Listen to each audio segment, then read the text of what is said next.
Kan biasanya kalau kita di Mac tuh komen Iya, C, iya, komen V betul, tuh. betul, betul. Di Windows kan Jadi diklik satu menu ini, Nggak boleh. menu ini. Kita klik kanan, duplikat objek, paste. Harus kayak gitu. Nah, jadi caranya abang gunakan sertifikat ini untuk ngelamar kerja gitu atau cari dapetin kerja klien, gitu. dapetin klien itu gimana?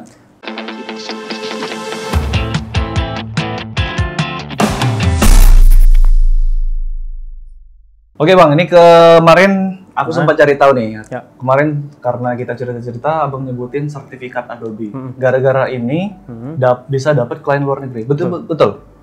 Betul, sangat membantu sih Bang. Sangat membantu ya. Sangat membantu. Nah, masalahnya, pertanyaannya, gimana cara ngurus sertifikat Adobe ini? Oh, jadi kebetulan dari dulu waktu kuliah dulu, kampus kan ngasih fasilitas itu gitu. Kalian sebelum lulus harus diwajibkan ikut fasilitas Adobe lisensi. Jadi ujiannya itu Adobe License Exam. Jadi kita ikut ujian tuh. Nah, jadi uniknya ujian Adobe itu kita langsung man to man sama satu operator. Operator ini dari siapa? Operator dari Adobe. Wih, mungkin gila. Adobe ngebayar Bahasa Inggris? Bahasa Inggris lah. Wah, Nggak mungkin gokil. bahasa Indonesia. Tapi mungkin si Adobe ngebayar beberapa perusahaan untuk nge-assist kan. Jadi kita waktu ngidupin komputer, terus kita masuk ke website-nya si Adobe itu, langsung muncul suara tuh. Nama saya ini, my name is ini, I will assist you to do the exam, gitu-gitu kan. Ya. Terus gitu. Terus pertanyaan nomor 1. Jadi cepet Bang, si soalnya tuh kalau nggak salah kemarin ada 50. Ujiannya tuh cuma 1 jam. Jadi 60 menit per 50 soal. Berarti satu soal nggak sampai 5. Nah, memang sebenarnya simpel-simpel Bang, si pertanyaannya tuh. Contoh pertanyaannya apa? Dan pertanyaan coba kamu duplikat satu objek ini menjadi 3 objek. Oh, praktek gitu? Betul, langsung praktek. Kita langsung di situ. Oke. Tapi jangan terjebak, kita nggak boleh pakai shortcut. Kan biasanya kalau kita di Mac tuh komen Iya, C, iya, komen V betul. tuh. Di Windows kan Jadi diklik satu menu ini, menu ini. Kita klik kanan, duplikat objek, paste. Harus kayak gitu. Supaya kelihatan juga sama dia ya? Prosesnya. Oh iya, betul. Kalau misalnya komen C, komen V kan selesai tuh. Iya, tiba-tiba langsung jadi objek kan kita nggak kelihatan. komen-komen yang di keyboard kan. Jadi nggak boleh pakai shortcut. Nah itu tuh ribetnya. Oke. Tapi dituntut cepat gitu ya? Dituntut cepat, betul cepat. Makanya, wah ini gimana nih? Kadang grogi kan. Yang grogi-grogi tuh biasanya gagal gitu. Iya. Terus kalau dia hasilnya langsung real time, selesai nih 1 jam. Atau misalnya lebih jago gitu, lebih cepat dari 60 menit gitu kan. Selesai soal, langsung keluar skornya. Oke. Misalnya kamu, kalau nggak salah passing grade-nya 70%. 70%. Harus benar. Nah, Oke. jadi 70% dari 50 soal, tak berapa lah 40-an gitu lah mungkin kan. Harus selesai, harus benar tuh. Kalau nggak benar, ya angus uangnya. Oh berarti itu bayar lagi? Gitu? Bayar. Tapi difasilitasi kampus? Difasilitasi kampus. Jadi kampus ngajak Adobe untuk si mahasiswanya ikut ujian. Menarik sih, karena kita orang awam kan nggak tahu cara mengakses ke Adobe itu gimana kan? Oke. Bayarnya berapa tuh Bang? Ini tahun berapa nih? 2013. Udah lupa. 13. Baru 13 atau 2014 ya? Udah lupa ya? Udah lama cuy. Waktu itu 3.800.000 sekali 3.800.000 sekali ujian Bang. Kayaknya udah di atas 5 juta nih. Oh berarti, oh iya nggak ada remedi gitu ya? Nggak ada Bang. Oh nggak ada ya? Kalau gagal, angus Bang. Angus ya? Iya angus. Okay. Makanya betul-betul yang harus siap mental, harus siap betul-betul nguasain Adobe Photoshop kan waktu itu kita ambil kan. Betul-betul Photoshop tuh pertanyaan yang basic sama intermediate harus kuasai. Oh berarti ini beda-beda, misalnya ada Photoshop, AI, beda ya? Bang. Ada Photoshop, ada AI, ada After Effects. Itu kebetulan Abang kemarin ngambil Photoshop. Tapi Photoshop sama Illustrator biasanya deketan sih. Kalau udah dapat Photoshop, biasanya orang bisa Illustrator. Oh iya benar. Oke, menarik. Jadi sampai sekarang tuh masih bisa dipakai atau ada batas waktunya gitu? Dia ada yang batas waktu, ada yang lifetime. Kalau lifetime bisa sepanjang masa dipakai. Jadi Abang lifetime? Yang lifetime ya. Wah gila cuy, bayar sekali 3 juta lifetime ya? Hampir 4 juta sih Bang. 4 juta ya? Gokil, enak. Nah jadi caranya Abang gunakan sertifikat ini untuk ngelamar kerja gitu? Atau dapetin klien itu gimana? Jadi kalau misalnya kita ketemu langsung, misalnya kita ngobrol langsung, misalnya dikenalin atau gimana gitu kan. Dia biasanya nanya tuh, kamu skillnya apa? Oh saya desain grafis. Buktinya apa? Ini saya ada Adobe License. Mereka lebih percaya sama Adobe License daripada ijazah. Oke. Kamu kuliah di mana? Kamu di Telkom, ada ijazahnya? Ada. Mereka nggak akan pakai. Kamu lihat lisensinya apa? Adobe. Ya udah terpercaya, langsung dikasih kerjaan. Karena kita ngomongnya desainer grafis ya. Betul. Lebih terpercaya Adobe-nya. Bener.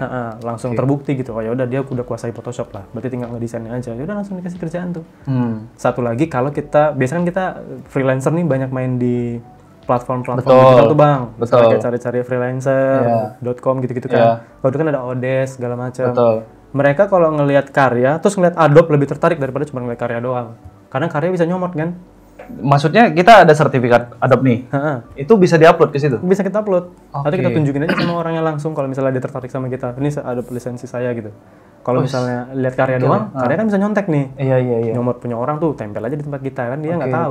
Tapi kalau ada Adobe nama kita, ada nomor serinya lagi, dia bisa ngelacak tuh, terus lihat namanya beneran, oh si ini gitu, misalnya oh si Olil. Nah, ya udah oke deh, kayak gitu sih bang. Pertimbangannya lebih gede. Menarik. Karena jujur aku belum pernah kayak gitu bang, karena klien kita mungkin beda target market lah. Kalau abang mungkin ke perusahaan-perusahaan atau ke luar negeri ya wajib kayaknya itu ya, sangat-sangat membantu gitu. Betul bang. Tapi buat teman-teman ya, kalau memang niatnya mau ke sana, ke perusahaan besar atau ke luar negeri, kayaknya wajib tuh ya. Betul. Kalau misalnya orang awam, orang desainer biasa nih, nggak dari kampus, bisa nggak ngurus itu? Bisa. Langsung aja buka di Adobe lisensinya bang. Cari, klik di adobe.com, terus nanti dia ngasih menu license namanya. Oh dari situ. Nanti kita bayarnya pakai dolar. Pakai dolar. Mungkin kartu kredit Visa atau Mastercard atau mungkin PayPal bisa juga ya. Freelancer coba kalian cek lah. Wajib pakai PayPal sih. Pakai PayPal ya. Freelancer wajib punya PayPal. Nanti kalian cek sendiri ya. Pokoknya di adobe.com nanti kalian cek sendiri lah. Oke. Ini ada yang nanya nih. Bisa nggak dapetin sertifikat tuh gratis? Ada yang gratis nggak? Biasanya nggak sih bang, karena itu bener-bener berbayar itu. Kalian buat malu apa aja, masa kalian udah dapat yang bagus, live-nya mau gratis pula kan? Aduh, kalian luar biasa. Kecuali mungkin kuliah ke kampus gitu, jadi kita mungkin kampusnya yang betul ngadain, memang gratis, berarti mungkin kita bayarnya di belakang gitu kan, pakai uang kuliah gitu. Tapi kampus ngasih gratis, tapi biasanya nggak mau sih kampus kayak gitu karena rugi juga loh. Rugi juga berapa orang gitu yang harus di daftarnya nih sertifikat. Misalnya mahasiswanya ada 30, 120 juta kan. Betul. Jadi yang kemarin angkatan Bang Kholil itu semua ini kita gratis, dibayarin kampus karena memang bayar uang kuliahnya lumayan bang. Oh iya.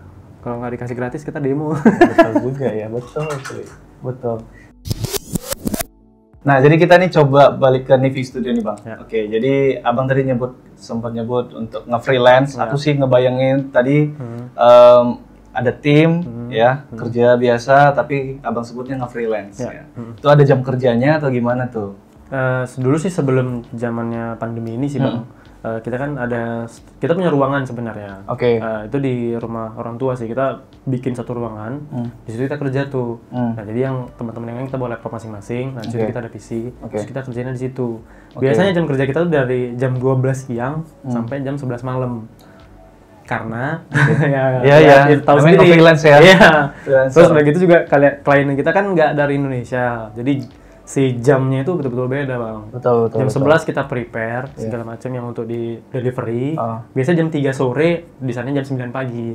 Jadi sana mulai kerja, kita mulai aktif jam 3. Jadi jam 11 malamnya kita itu biasanya mereka udah istirahat, udah kita udah bisa tidur atau apa segala macam. Ya bebas sih sebenarnya, namanya juga freelance. Iya.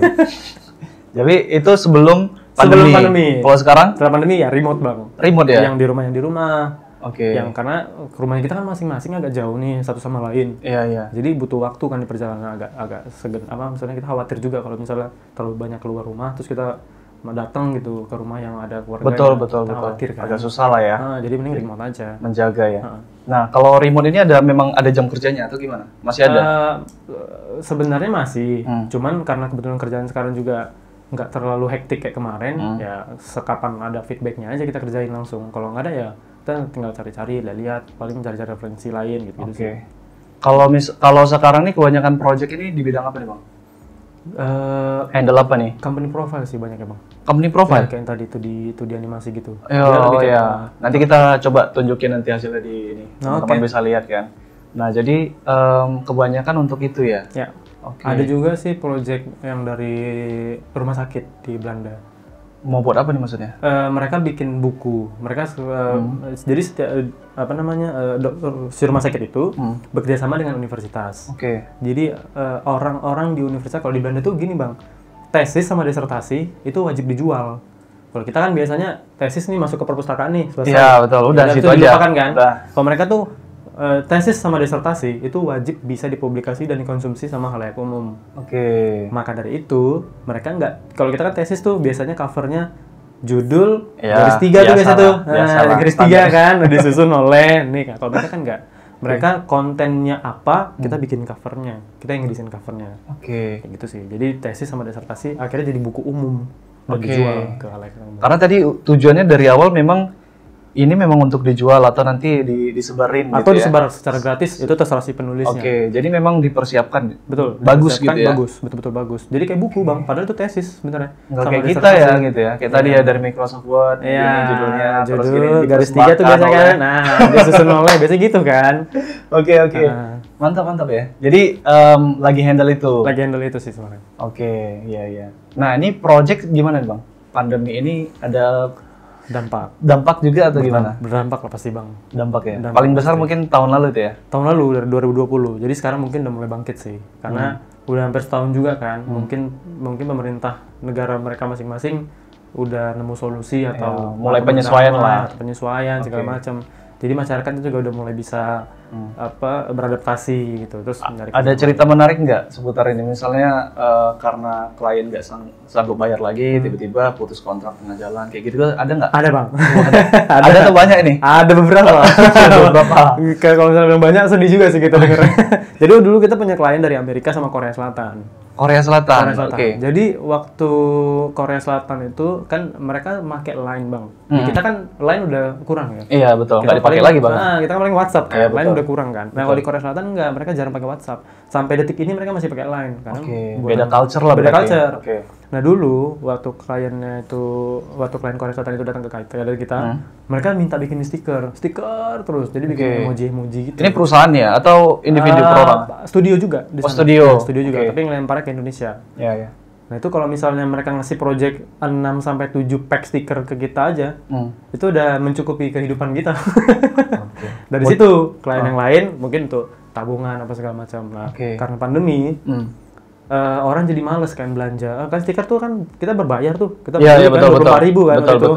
Akhirnya males tuh orang sana. Jadi putus kontraknya. Wah, yang kedua yang real estate ya. Real estate tadi yang di Amerika. Yang di Amerika, yang di Virginia. Itu juga di-cut projectnya. Pastilah karena kalau pandemi kayaknya apalagi dulu kemarin tuh ya tahun lalu ya. Siapa yang beli rumah gitu, siapa yang ngunjungin gitu. Rumah, nggak ada yang lihat-lihat juga. Betul. Jadi nggak butuh media promosi segala macam ya. Udah akhirnya projectnya sebenarnya mereka bilangnya lembut sih, kita hold dulu deh kata dia ya, hold dulu. Cuman di sini kan ya udahlah mau gimana lagi kan. Iya.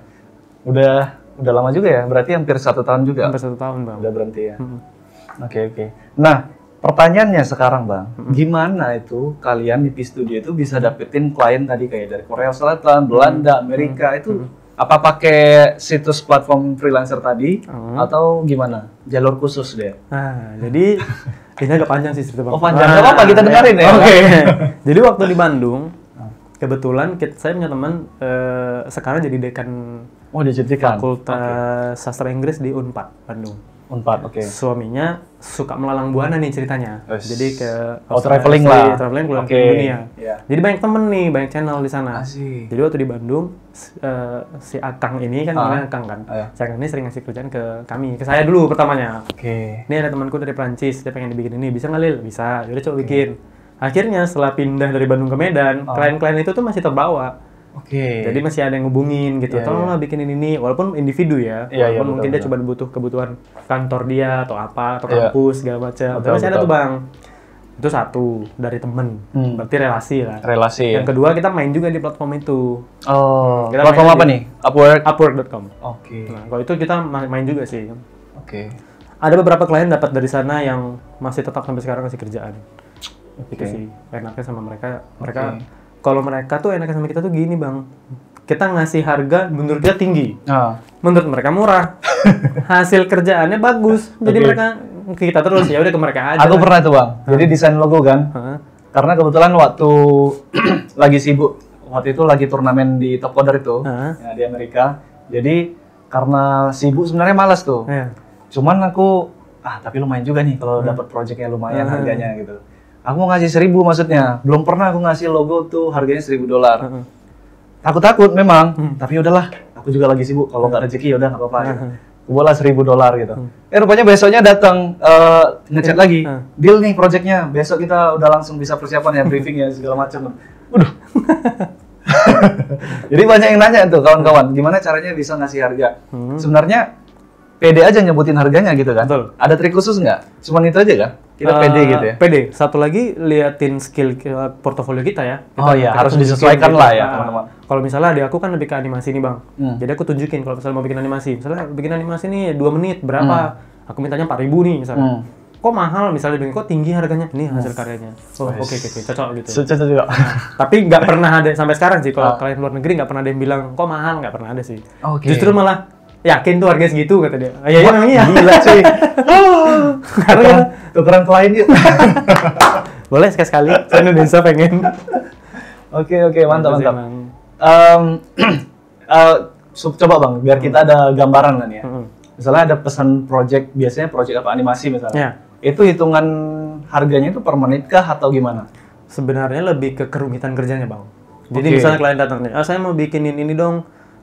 Saya punya produk baru, perusahaan misalnya kayak perusahaan spare part mesin-mesin kerja gitu bang, kayak gear, kabel, kan aneh-aneh itu biasanya. Nah mereka tuh biasanya ngenalin produk baru. Kita punya ini nih, materialnya lebih ringan, harganya lebih murah, awen misalnya. Nah kenalin dong produk ini ke klien kita yang baru. Nah saya pengen bikinin presentasinya, tapi animasi 2D. Nah, terus dia ngasih storyline tuh, ceritanya kira-kira gini deh kata dia. Nanti kalian touch up lagi kata dia. Yaudah kita bikin dulu tuh storyline yang bagus-bagus. Kan dari storyline kelihatan nih, ini animasinya ribet loh kayaknya. Iya, betul. Nah kalau gitu langsung aja kasih, ini harganya kira-kira sekian. Oh kok bisa segitu? Nanti dia nanya kan, harganya dari mana tuh? Ini kerjanya seperti ini, storyline seperti ini. Nah kan kelihatan tuh dari storyboard bang. Oh iya, ribet sih kata dia. Udah segitu kita bikin. Jadi storyline-nya juga kita yang buat kita gitu yang bikin. Nah, kalau dari dia juga ada, ya bagus. Dari kita juga, ya nggak apa-apa juga gitu. Tinggal ngayal-ngayal doang kan. Oke, siap. Rata-rata nih bang, coba kalau kita nyebut misalnya project animasi itu rata-rata di angka berapa? Kalau yang selama ini di-handle? 400-an ke atas sih bang. 400-an ke atas ya? 400-an ke atas sih. Maksimal itu pernah berapa menit lah gitu? Maksimal 3 menit. 3 menit? Iya, 3 menit itu $700 lah. 700 3 minggu selesai kerjaan. Wah, gila. Ya. Oke, terima kasih buat kawan-kawan. Jangan lupa share video ini ke kawan-kawan kalian, ke sosial media kalian, ke grup-grup lisan kalian, supaya semakin banyak kita yang nonton. Nanti kalau kalian ada yang kurang jelas, sampaikan pertanyaan kalian, saran kalian di kolom komentar di bawah video. Oke, itu aja bang. Thank you. Sama-sama. Terakhir, sebagus-bagusnya desain ada aja yang nggak suka, sejelek-jeleknya desain tetap ada aja orang yang suka. Jadi desain kalian bagus atau jelek ya, jangan pernah takut buat kalian. Aku Ria Purba dan Khalil Hariro. Sampai jumpa di video berikutnya. See you. Bye. Oke, thank you bang.